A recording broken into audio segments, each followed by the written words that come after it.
Saudara, ketegangan antara Iran dan Israel terus meningkat. Saling serang antar kedua negara tak terhindarkan. Kerusakan infrastruktur hingga korban jiwa berjatuhan akibat perang kedua negara. Apa dampak perang antara Iran dan Israel dan apa yang harus dilakukan pemerintah Indonesia menyikapi perang ini? Pagi ini kita akan bahas dengan sejumlah narasumber, di antaranya ada Hisam Sidki, WNI, mahasiswa S2 Ahlul Bait International University di Teheran, Iran. Selamat pagi, Mas Hisam. Mas Hisam, Anda bisa mendengar? Selamat pagi. Oke, selamat pagi waktu Indonesia. Dan juga selain itu juga ada anggota Komisi 1 DPR fraksi PKB Oleh Soleh. Selamat pagi Bang Soleh. Selamat pagi Mas. Dan juga pakar hubungan internasional UNPAD Teguh Reza Shah. Selamat pagi Mas Teguh. Selamat pagi, salam dari Bandung. Selamat pagi Bapak-Bapak, terima kasih sudah bergabung di Dialog Sapa Indonesia Pagi. Saya ke Mas Hisam terlebih dahulu. Mas Hisam, bagaimana Anda bisa menceritakan kondisi saat ini di sana yang ingin kita ketahui? Baik. Ya. Sebelumnya mohon maaf juga karena saya sendiri berada di kota Qum, Ya. yang mana kurang lebih sekitar 120 km dari ibu kota Iran, yaitu di Tehran. Teheran, ya. Sejauh ini, ya, sejauh ini yang kami berada di Qum ini, alhamdulillah baik-baik saja. Ya. Bahkan tidak ada yang namanya penyerangan sama sekali. Namun kalau di Tehran sendiri masif, yaitu sering terjadi pengeboman. Namun itu terjadi di berbagai kota-kota yang ada di Tehran sendiri. Namun untuk yang ada di Qum sendiri sejauh ini belum ada apa-apa dan aman. Oke. Seperti itu. Oke, berarti Anda mau bilang bahwa serangan ini hanya terjadi di Teheran, sedangkan wilayah yang berada di luar Teheran itu relatif lebih aman, atau bagaimana sebenarnya? Ya, adapun untuk di provinsi atau bahkan di kota-kota yang lain yang ada di Iran ini juga terjadi penyerangan. Misalnya di Tabriz dan juga di Isfahan atau bahkan di Bandar Abbas itu juga sering terjadi penyerangan. Oke, berarti ada penyerangan lain di luar Teheran, ya. Kalau kita mau tahu seberapa dampak kerusakan yang terjadi akibat dari serangan yang dilakukan ini? Baik, untuk terjadinya penyerangan ini ada beberapa, mungkin yang pernah kita ketahui juga, ada berbagai video-video yang sudah kita perhatikan bahwa ada beberapa gedung-gedung yang sudah dihancur. Dan juga ada studio salah satu TV nasional yang ada di Iran pun juga diserang. Ya. Seperti itu. Oke, Anda bilang tadi bahwa Anda berada ya cukup jauh dari Teheran. Tetapi bagaimana Anda bisa menggambarkan kegentingan itu juga dirasakan oleh warga masyarakat yang berada di luar Teheran atau berada di wilayah yang berada di luar jalur serangan itu? Apakah memang juga merasakan kegentingan yang sama atau bagaimana? Betul. Sebelumnya kami memang mempunyai atau tergabung dalam grup WNI yang ada di Iran ini, dan mana teman-teman atau WNI ini saling mengkabarkan, saling memberitahu bahwa di mana di kota tersebut atau di provinsi tersebut terjadi ledakan atau penyerangan.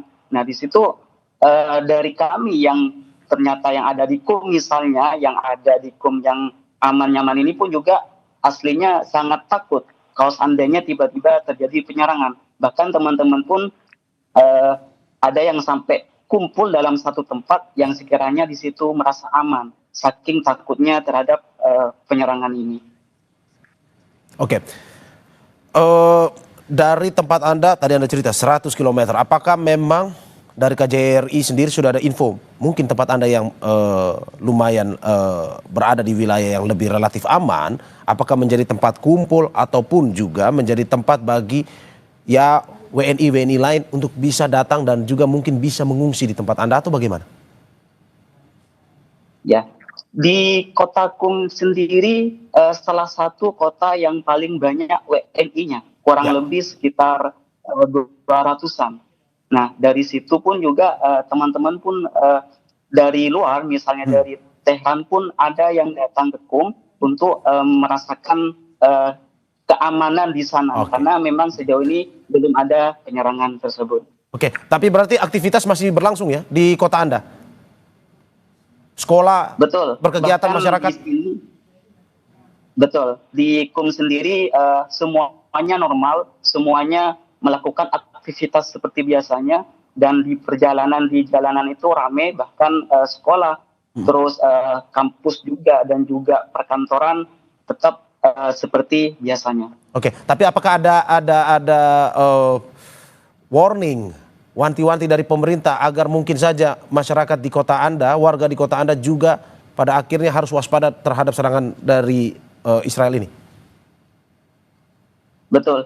Bahkan dari salah satu Kementerian Kesehatan pun, dan juga Kementerian Pendidikan, untuk kegiatan pendidikan, kegiatan jam belajar, itu ditunda dulu sampai kurang lebih 2 mingguan untuk mengantisipasi terjadinya penyerangan. Oke. Mas Isam, tahan dulu sebentar. Saya ke Mas Teguh Reza Syah. Mas Teguh, bagaimana Anda melihat kegentingan antara Israel dan juga Iran ini? Apakah ini menurut Anda akan berlangsung lama atau dalam beberapa hari atau beberapa minggu mungkin akan selesai? Sangat sulit menjawab pertanyaan ini. Hanya bisa dijawab oleh pimpinan tertinggi dari kedua negara. Tapi setidaknya pemboman yang dilakukan oleh Israel telah membunuh banyak pemimpin militer Iran dan juga ahli nuklir Iran. Walaupun kejadian berlangsung di bawah putaran ke-6 dari negosiasi nuklir tersebut. Kemudian tampaknya Iran sanggup melakukan kaderisasi kepemimpinan, banyak terjadi pemimpin-pemimpin baru yang sama loyalnya, sama kualitasnya dengan pemimpin yang sebelumnya. Kemudian dampak dari serangan Iran atas Israel juga sangat mematikan. Kemudian banyak kota-kota dan bandara-bandara yang lumpuh, terutama sekali di Tel Aviv dan Haifa. Antara lain kebanggaan Israel, yakni Weizmann Institute of Science itu di Rehovot, itu sudah luluh lantak. Ya, bagaimanapun juga perang ini sangat menguras energi kedua negara. Kita tidak bisa menilai dampaknya bagi infrastruktur, dampaknya bagi pemerintah kedua negara, dan juga dampaknya bagi peradaban kedua negara tersebut. Namun bagaimanapun juga dunia menolak terjadinya kekerasan perang seperti ini karena yang terlihat ada superioritas militer masing-masing. Misalnya terlihat Iran itu berhasil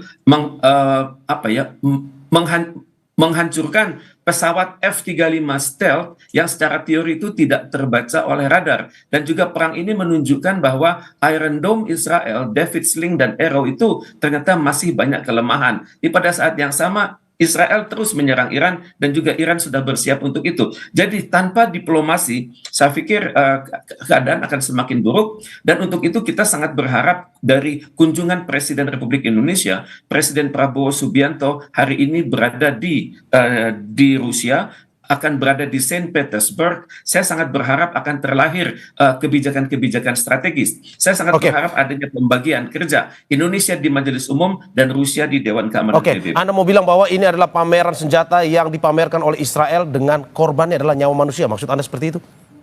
Betul, ini yang terjadi. Karena dalam perang seperti ini Israel sangat bangga bahwa industri perang dia nomor wahid, walaupun senjata-senjata tersebut adalah buatan Amerika Serikat, kemudian dipraktekkan oleh Israel dan dicicil oleh sebagian negara-negara di Timur Tengah yang lebih takut kepada Iran daripada takut kepada Israel.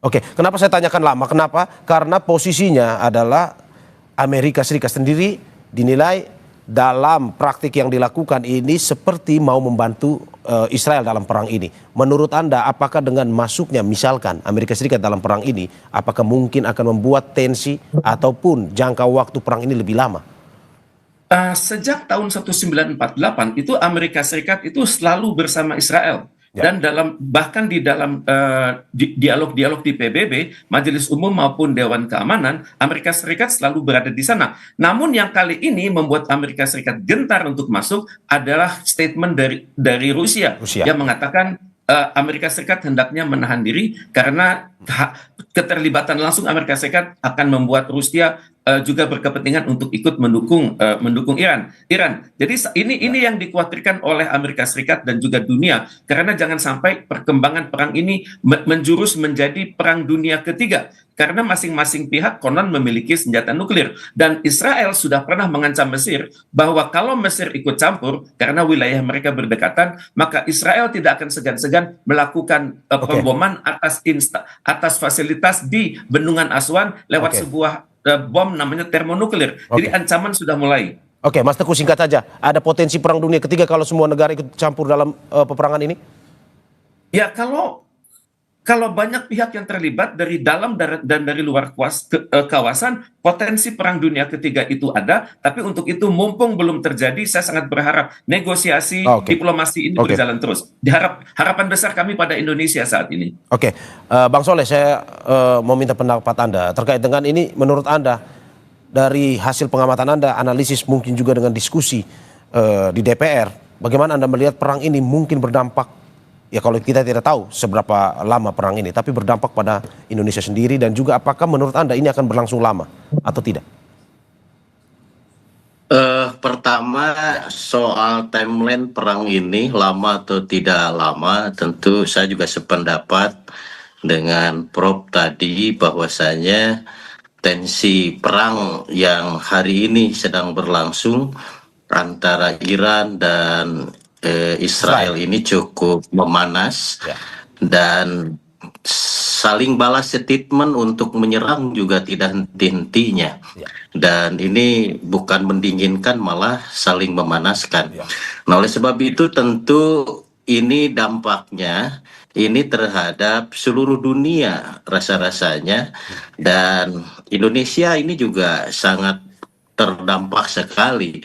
Terutama pertama soal harga minyak, mungkin harga minyak akan melonjak, kemudian guncangan pasar keuangan global juga akan mengguncang, inflasi terhadap cadangan juga akan sangat berpengaruh, dan rantai pasok kebutuhan-kebutuhan yang sifatnya global dan kita juga sifatnya yang dibutuhkan dari luar negeri juga, ini juga akan terkuras atau terhalang oleh situasi dan keadaan.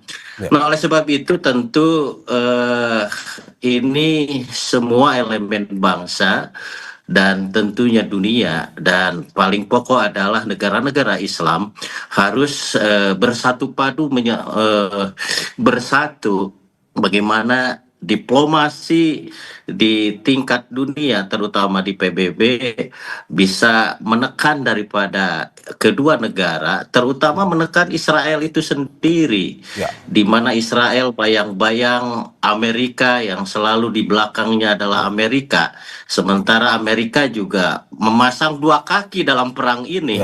Nah, tentu ini juga harus ada tekanan kuat kepada Amerika, karena pada dasarnya yang bisa menekan Israel ini hanya Amerika.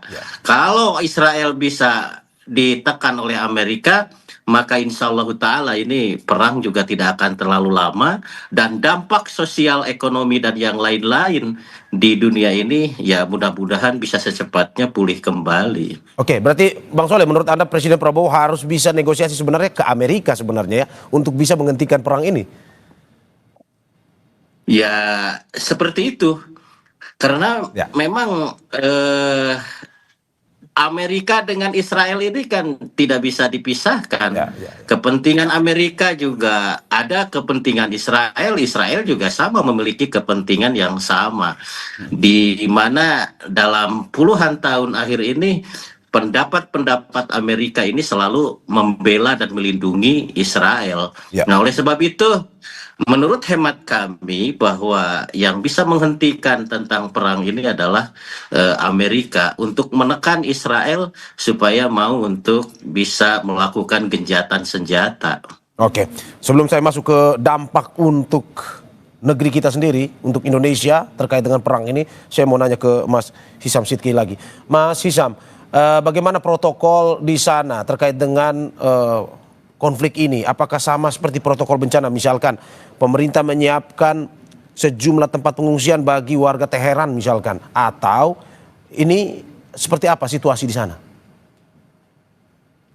Ya, dari KBRI sendiri sudah menghimbau terhadap WNI yang ada di Iran, khususnya yang terdampak untuk melakukan evakuasi, di mana dievakuasi di sini berada di gedung KBRI itu sendiri. Namun KBRI pun juga memberikan wewenang terhadap WNI-nya barangkali yang tidak ingin dievakuasi atau mungkin ingin tetap di Iran misalnya, KBRI pun juga memberikan wewenang terhadap WNI tersebut. Namun dari dari KBRI sendiri sangat-sangat menghimbau untuk bergabung dalam satu tempat evakuasi.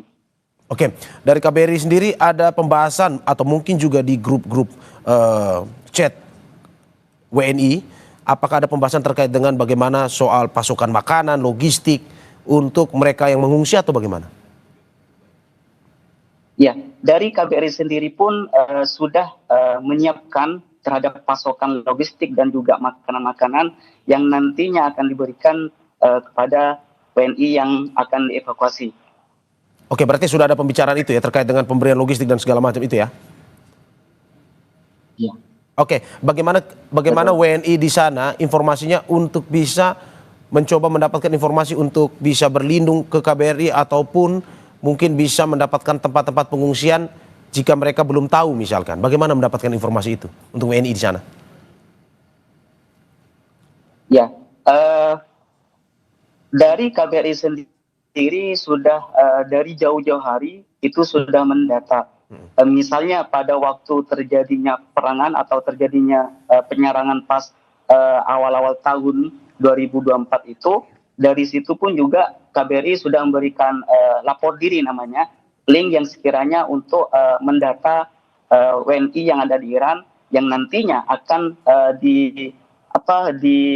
dihubungin melalui link itu, dan juga dimasifkan kembali pada baru-baru ini pada penyerangan kali ini yang sekiranya teman-teman atau WNI itu sendiri tidak mengetahui bisa dari temannya yang sudah tergabung dalam grup WNI tersebut. Dari situlah teman-teman atau WNI yang tidak tahu akan mengetahuinya. Oke, saya ke Mas Teguh Reza. Mas Teguh, bagaimana tadi Bang Soleh sudah menyebutkan bahwa dampak langsung bisa dirasakan oleh Indonesia. Seperti tahun 2024, Israel-Iran pernah memanas, rupiah melemah, inflasi pun meningkat. Menurut Anda akan terjadi pada tahun ini di tengah konflik yang terjadi antara Israel-Iran? Tapi sebelum Anda menjawab, kita saksikan jeda berikut.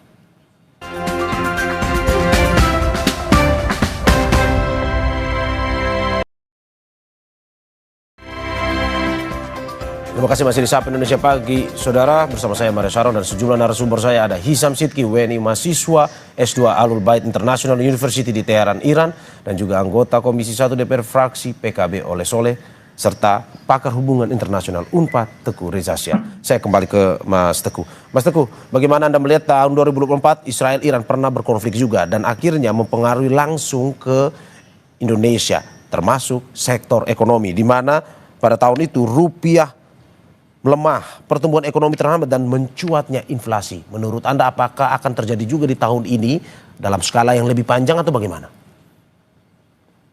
Saya sangat berharap ya, dalam keadaan seperti ini kita benar-benar membuktikan kemampuan kita meningkatkan kualitas ketahanan nasional, terutama sekali ketahanan energi dan ketahanan pangan, sehingga ketegangan yang terjadi di Timur Tengah ini tidak berdampak signifikan pada Indonesia. Tentunya kita juga harus berpikir ya, dalam kondisi di mana ekonomi melemah, di mana masyarakat semakin banyak yang terpinggirkan, maka yang berlaku adalah hungry men are angry men. Jadi masyarakat akan cenderung cepat marah, dan untuk itu pemerintah hendaknya secara sangat berhati-hati dalam memonitor pergerakan hoax, pergerakan informasi yang seringkali mereka mencoba mempengaruhi masyarakat Indonesia untuk berpihak pada salah satu aktor dan kemudian menistakan aktor yang lain dan terlibat dalam berbagai aksi kekerasan. Dan untuk itu pemerintah hendaknya sangat berhati-hati, misalnya menyalurkan bantuan secara tepat guna, UMKM penting, kemudian BLT itu penting, kemudian juga informasi publik itu sangat penting. Sehingga dengan demikian kita dan masyarakat umumnya berada pada satu frekuensi, yakni mengupayakan perdamaian dunia sebagaimana diamanahkan oleh Konstitusi Indonesia. Perihal ekonomi yang memburuk ini adalah suatu keadaan yang terjadi di seluruh dunia, tapi dalam pandangan saya, kementerian teknis Indonesia sudah memiliki berbagai skenario seperti bagaimana kalau US dollar semakin kuat dan rupiah semakin melemah, kemudian harga-harga minyak dan energi dunia terus menaik. Saya sangat berharap pemerintah berhati-hati dalam menjaga fiskal, dan kemudian sangat berharap pemerintah itu benar-benar memelihara kestabilan di dalam negeri, karena kestabilan yang tinggi itu akan menentukan kemampuan kita melakukan rencana-rencana perdamaian di dunia. Seperti kita lihat bersama, pemerintah Iran sangat mengharapkan peran serta Indonesia, karena dalam kondisi sulit seperti ini, tidak banyak negara yang memiliki kredibilitas tinggi selain Indonesia untuk melakukan terobosan-terobosan. Kita memiliki mitra yang sangat banyak di kerjasama Selatan-Selatan, di gerakan non-blok, di organisasi konferensi Islam, dan kita mendapat banyak simpati dari negara-negara Liga Arab. Jadi tampaknya sekaranglah saat yang tepat bagi Indonesia untuk benar-benar berkoordinasi dengan Perserikatan Bangsa-Bangsa untuk mengupayakan agar tercipta resolusi yang sangat menyejukkan hati ini. Saya ke Bang Soleh. Bang Soleh, pemerintah kemarin melihat bahwa akibat dari perang ini ada sektor manufaktur yang bisa terdampak. Harga minyak ditakutkan melambung tinggi. Menurut Anda, apa yang bisa dilakukan Indonesia, terutama dari sektor-sektor yang penyangga ekonomi negeri ini? Tentu Indonesia harus melakukan inovasi. Bagaimana Indonesia melalui pemerintah, Pak Presiden beserta para menteri sebagai pembantunya untuk melakukan kompromi ataupun melakukan dialog-dialog dengan negara-negara yang lain. Bagaimana ketergantungan minyak dari Timur Tengah bisa ditambal dari negara-negara lain. Begitu juga manufaktur, misalkan yang dari negara-negara Eropa, negara-negara Timur Tengah juga bisa ditambal dari negara-negara yang lain. Dan tentu ini harus secepat mungkin, dan tentu perang Timur Tengah ini menjadi alarm untuk bagaimana Indonesia bersiap diri dalam berbagai hal, baik itu dalam pertahanan, dalam penguatan energi, penguatan pangan, dan yang lain-lain. Dan tentu Pak Presiden memiliki sebuah strategi di mana tadi bahwa Indonesia dengan konsep non-bloknya ini, Indonesia akan masuk ke seluruh negara-negara di berbagai belahan dunia. Karena pada dasarnya Indonesia tidak memiliki musuh dalam hal ini. Tadi juga Prof sampaikan bahwa Indonesia sangat dekat, Indonesia juga sangat diterima oleh seluruh dunia, sehingga tidak cukup sulit ketika untuk mendapatkan sesuatu hal yang diperlukan oleh Indonesia, maka akan mudah sekali didapat.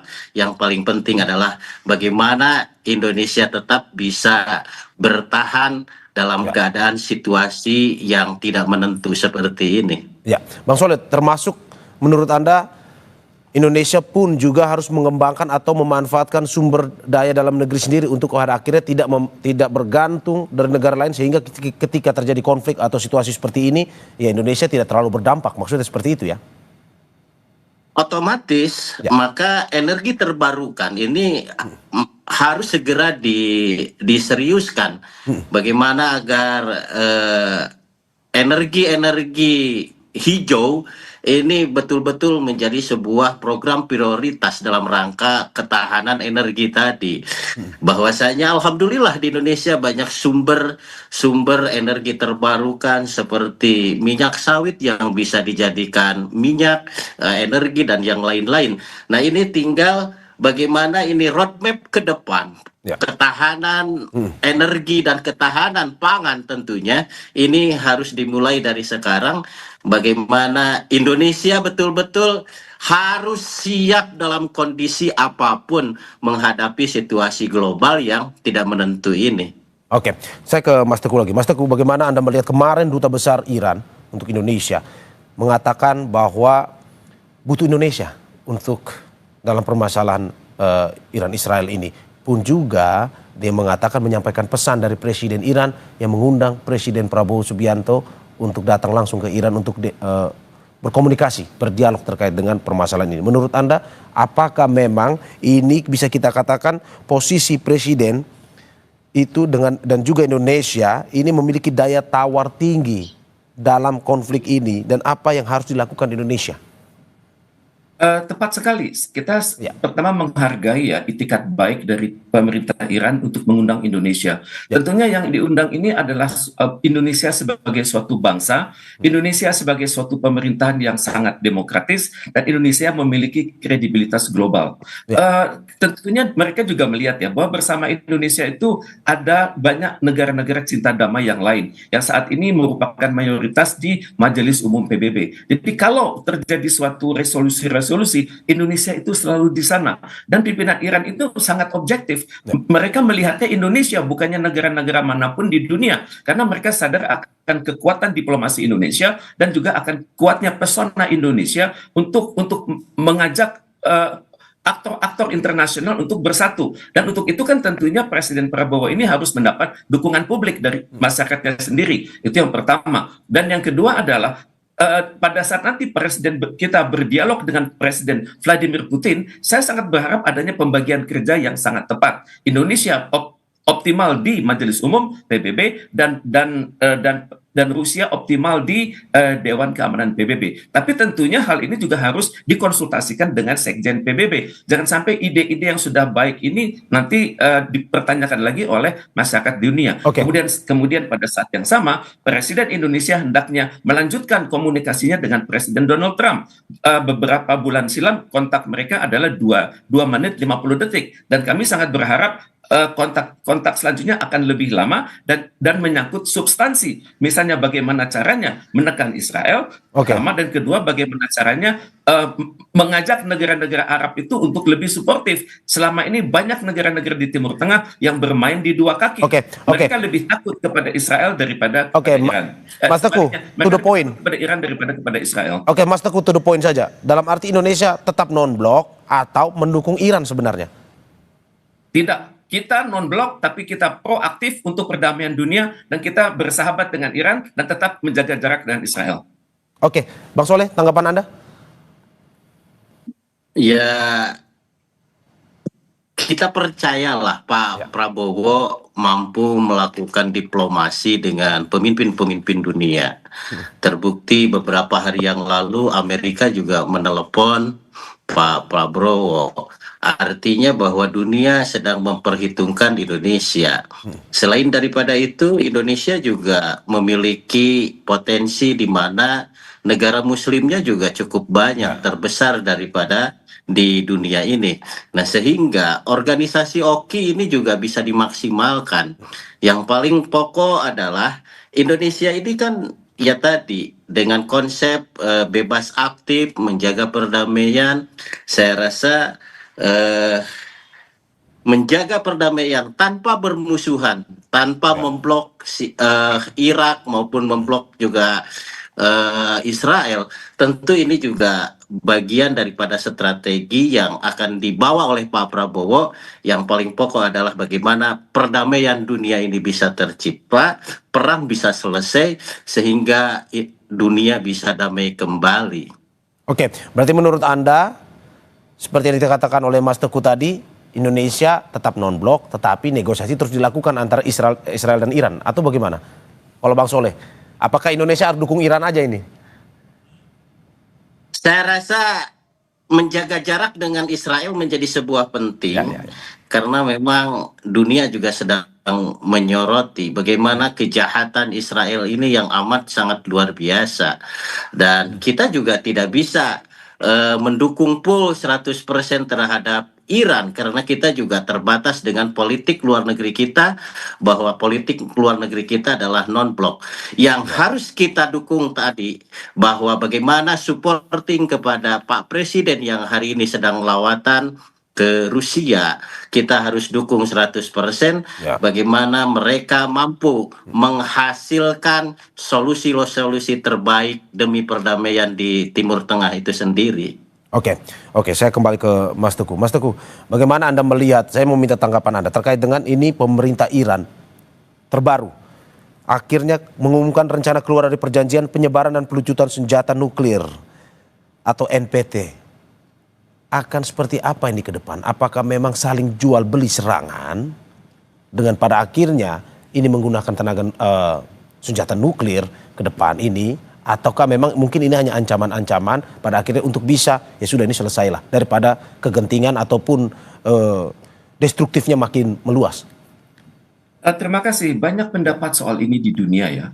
Pendapat satu mengatakan Iran melunak dengan Amerika Serikat untuk sama-sama setuju bahwa nuklir Iran ke depannya adalah untuk tujuan damai. Dalam hal ini untuk tujuan kesehatan, tujuan transportasi, dan tujuan pertanian dan juga tujuan energi. Tapi pada saat yang sama, kedekatan Amerika Serikat dengan Iran ini untuk soal nuklir dianggap oleh Israel itu mencederai persaudaraan yang ada antara Israel dengan Amerika Serikat dan juga Amerika Serikat dengan negara-negara Uni Eropa. Karena itu Israel langsung melakukan istilahnya itu preemptive strike atau serangan pendadakan. Maksudnya untuk mencegah Iran berkembang lebih lanjut. Dan Israel memang terbiasa main serang seperti ini. Misalnya mereka pernah menyerang instalasi di Irak tahun 82 lalu, instalasi Osirak yang sebenarnya merupakan instalasi nuklir untuk tujuan damai.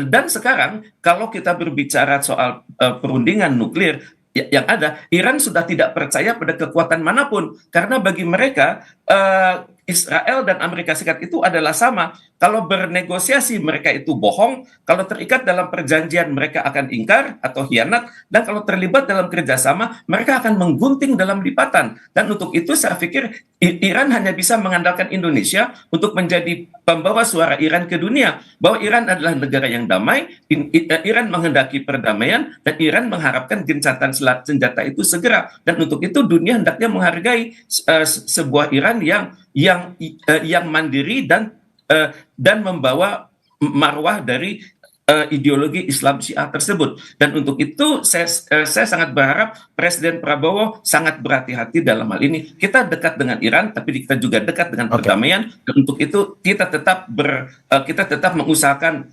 menjaga jarak dengan Israel. Dan untuk itu kita teringat pada harapan Bung Karno pada tahun 60 silam di PBB dengan pidato beliau yang berjudul To Build the World Anew, bahwa suatu perdamaian dunia itu hanya bisa berjalan baik kalau dunia ini lebih adil, kalau Dewan Keamanan PBB itu direstrukturisasi dengan membawa negara-negara baru berdasarkan peradaban dunia, berdasarkan luas wilayah, berdasarkan jumlah penduduk, dan Indonesia hendaknya berada di situ.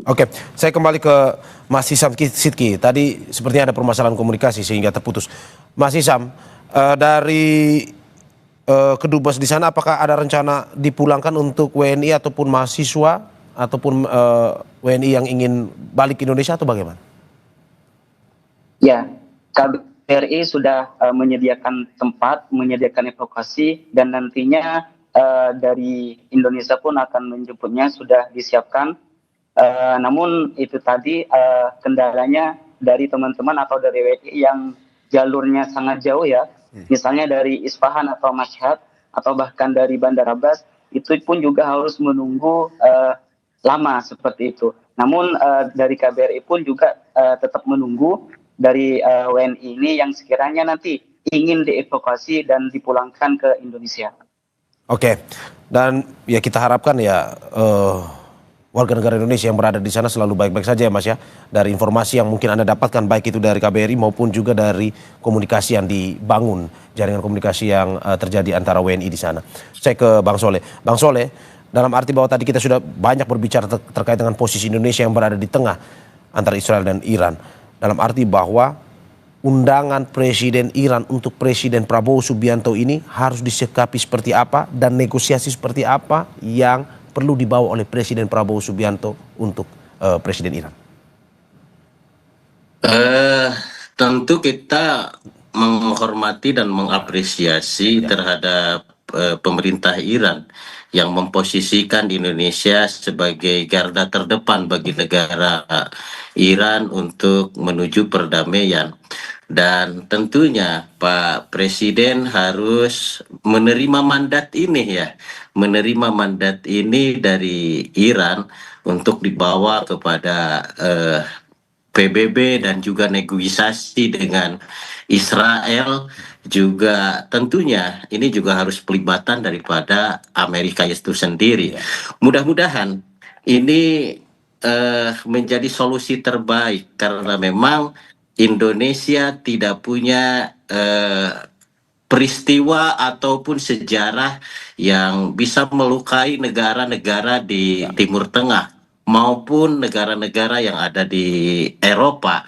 Nah, oleh sebab itu intervensi Indonesia dengan konsep non-blok ini, rasa-rasanya tadi saya sependapat dengan Prof akan lebih diterima oleh seluruh pimpinan dunia, dan nyaris di PBB kita juga di majelis PBB sudah banyak perundingan-perundingan yang dihasilkan untuk perdamaian dunia itu sendiri. Oleh sebab itu, ya rakyat Indonesia berharap pada Pak Presiden bahwa kepercayaan Iran ini harus diambil dan dijadikan sebagai momentum bahwa Indonesia mampu untuk menegosiasikan, menghentikan perang yang ada di Timur Tengah. Oke, saya ke Mas Teguh. Mas Teguh, bagaimana Anda melihat seperti yang dikatakan Bang Soleh, momentum bagi Presiden Prabowo untuk melihat undangan hubungan baik antara Presiden Iran dan juga Indonesia, dan apa negosiasi diplomasi seperti apa yang perlu dibawa oleh Presiden Prabowo untuk bisa pada akhirnya menghentikan konflik kedua negara ini? Saya pikir kedatangan Presiden Prabowo ke Iran itu akan sangat berarti ya bagi perdamaian dunia, di mana beliau bukan hanya datang dengan ide, tapi datang dengan kredibilitas dan datang dengan bukti sejarah. Kesetiaan kita pada perdamaian dunia itu sudah teruji lewat konferensi Asia Afrika tahun 1955, dan sejak itu kita selalu menjadi negara yang penengah, negara yang benar-benar menyejukkan, negara yang taat pada hukum internasional, negara yang setia pada etika internasional, dan tidak pernah mengkritik, tidak pernah memperburuk status suatu negara dalam berbagai forum internasional. Diplomasi Indonesia sudah teruji di Majelis Umum PBB dan juga sudah teruji saat kita menjadi anggota tidak tetap Dewan Keamanan PBB. Jadi